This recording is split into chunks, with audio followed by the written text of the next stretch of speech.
What is up, my friends? Welcome back to another video. And today we're going to talk about how to create emotional contrast in your music. And I think we all know that having some sort of emotion in your music is very important to make the listener feel something. But it's usually not enough to just have one emotion in a piece of music. You usually want to have ups and downs, or at least you want to have slight changes in emotion to give the listener a new perspective on a piece of music, especially if it's a standalone piece of music. If it's like a film score or something where it has to be directly related to the picture, then the scene is going to have built-in emotions anyway, right? But if you're writing a standalone piece of music, you have to incorporate those elements yourself. So how do we do that? We're going to talk about that in just a second. But before we do that though, in case you're wondering how to write Disney, Nintendo inspired music like this song is, I'm going to share with you once again, then I want to give you an absolutely free guide called How to Write Music in the Style of Disney and Nintendo. And I put this together because a lot of people haven't really been talking about this at all. And writing Disney style music is literally my go-to style. So I wanted to kind of dissect what really makes a Disney and Nintendo sound. So I took a couple of classic pieces from those styles and I broke them down in an easy to digest format in a PDF, talking over like the melodic elements, the harmonic elements, how they work together, the structures, and all of that in one simple guide. And it's totally free. I want to give that to you. So if you want to click the link in the box below, it'll take you straight there where you can check it out and download it as my gift to you for watching this video. So let's kind of talk about how to incorporate emotional contrast in your music.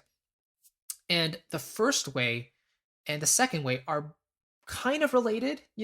One is more musical, but one is more orchestration related. So let me tell you what they are. Number one is actually differing your arrangement, having variety in your arrangement. So for example, if like a portion of your piece of music, let's say it's more simple, it's just like piano and strings, for example, then in another section, if you add in the rest of the orchestra, if you add in some percussion, a drum kit, if you have like brass and woodwinds, then obviously the flavor of the music is changing and it might make the listener feel something different, or it should at least, right?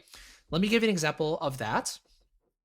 And I'll play this a little bit going into the male section. This is the female section, and you'll hear the difference in arrangement. But just pay attention to the instrumentation and how simple it is, and then how it changes after the first section here.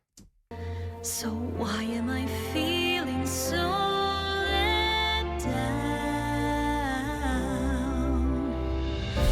What would it take to be loved all over again? How would it feel if we knew this wasn't the end?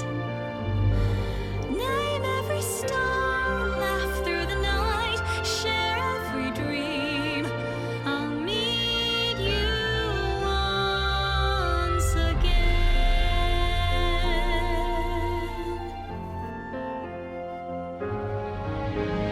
Anyone here could see that we were just meant to be.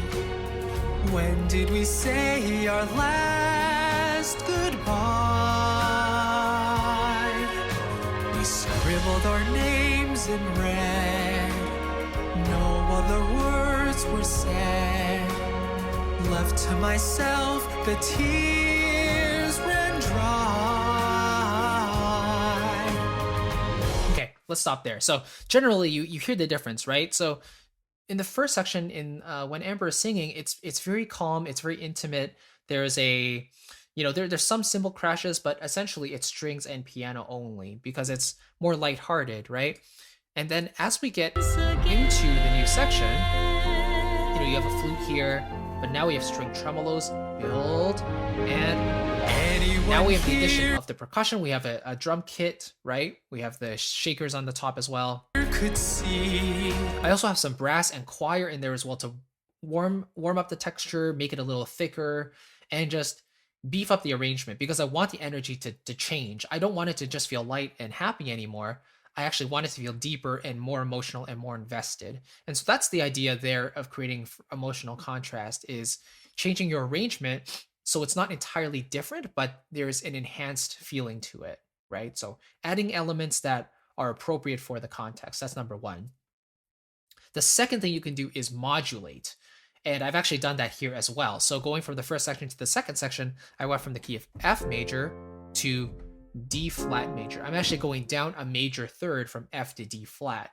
Now, I did that for two reasons. Number one, I actually wanted to change the emotional color, but I also wanted to make it slightly easier for my vocal register as well. So I went down a major third because my voice is lower, right? So, Once again. so she's singing a little bit higher, right? And then I'm gonna go down.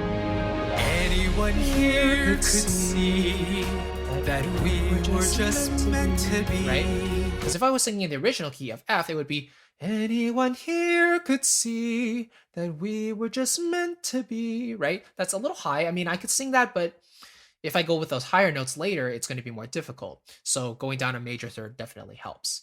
So it's like dual purpose there. But generally, those are kind of two things I think we can think about is not only can we modulate and change the key, but also beefing up your arrangement, changing some elements here and there to create that contrast will really make a big difference for your music.